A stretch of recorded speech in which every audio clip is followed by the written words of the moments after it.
محرم میں ہم بستری کرنا جائز ہے یا ناجائز؟ حقیقت جان کر آپ حیران رہ جائیں گے۔ بسم اللہ الرحمن الرحیم۔ کیا واقعی محرم کے مہینے میں میاں بیوی کا ایک دوسرے کے قریب آنا حرام ہے؟ کیا عاشورہ کا دن ہم بستری کرنے والا گناہ گار ہو جاتا ہے، یا یہ صرف ایک ایسی بات ہے جو نسل در نسل لوگوں میں مشہور ہوتی چلی آئی لیکن اس کی کوئی مضبوط شرعی دلیل موجود نہیں؟ اگر آج تک آپ نے بھی یہ بات سنی ہے کہ محرم میں ہم بستری نہیں کرنی چاہیے تو اس ویڈیو کو آخر تک ضرور دیکھیے، کیونکہ ممکن ہے آج آپ کی ایک بڑی غلط فہمی دور ہو جائے۔ آج ہم قرآن مجید، صحیح احادیث اور معتبر اہل علم کی روشنی میں اس مسئلے کی حقیقت جانیں گے۔ سب سے پہلے یہ سمجھ لیجئے کہ محرم اسلامی سال کا پہلا مہینہ ہے اور 4 حرمت والے مہینوں میں سے ایک ہے۔ قرآن کریم میں ان مہینوں کی عظمت کا ذکر آیا ہے اور نبی کریم صلی اللہ علیہ وآلہ وسلم نے بھی محرم کے روزوں،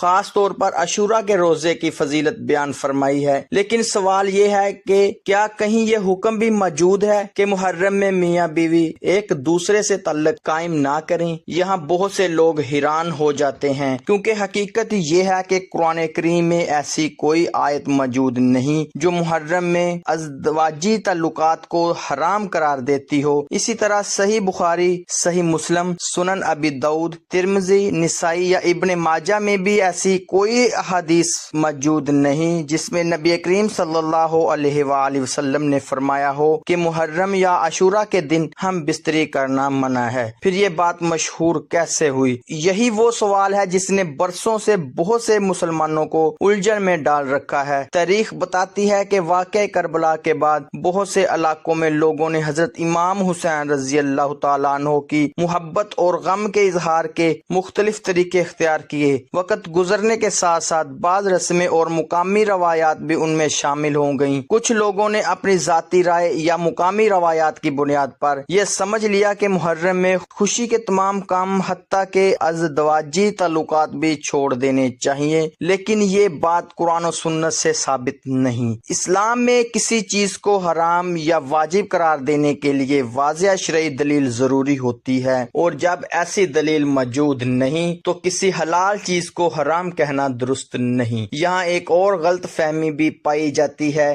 بعض لوگ کہتے ہیں کہ اگر کوئی عاشورہ کے دن ہم بستری کریں تو اس کی اولاد میں سے کوئی نقص آ جائے گا، یا اس پر مصیبت آئے گی، یا اس کی زندگی میں برکت ختم ہو جائے گی۔ ناظرین، ایسی باتوں کی کوئی مستند شرعی بنیاد موجود نہیں۔ اسلام ہمیں وہی بات ماننے کی تعلیم دیتا ہے جو قرآن و سنت سے ثابت ہو، نہ کہ ایسی باتیں جو صرف سنی سنائی ہو۔ اس کا ہرگز یہ مطلب نہیں کہ محرم کی عظمت کم ہے، ہرگز نہیں۔ محرم ایک عظیم مہینہ ہے، اس میں زیادہ سے زیادہ عبادت، ذکر، دعا، توبہ اور نیک اعمال کرنے چاہیے۔ عاشورہ کا روزہ رکھنا سنت ہے اور اس کی بہت فضیلت بیان ہوئی ہے، لیکن اگر کوئی میاں بیوی اس مہینے میں یا عاشورہ کے دن ازدواجی زندگی گزارے تو شریعت نے انہیں گناہ گار قرار نہیں دیا۔ یاد رکھیے، اسلام آسانی کا دین ہے۔ اللہ تعالیٰ نے جن چیزوں کو حلال فرمایا ہے انہیں اپنی طرف سے حرام بنانا درست نہیں، اور جن چیزوں کو حرام فرمایا ہے انہیں حلال کہنا بھی درست نہیں۔ اسی لیے علماء بار بار یہ نصیحت کرتے ہیں کہ دین کو معتبر ذرائع سے سیکھیں، نہ کہ صرف معاشرتی روایات یا سوشل میڈیا پر پھیلنے والی ہر بات پر یقین کریں۔ اگر کبھی آپ کو کسی مسئلے میں شک ہو تو قرآن، صحیح احادیث اور مستند علماء کی طرف رجوع کریں۔ ناظرین، حضرت امام حسین رضی اللہ تعالیٰ عنہ کی یاد منانے کا بہترین طریقہ یہ ہے کہ ہم ان کی سیرت، صبر، تقوی،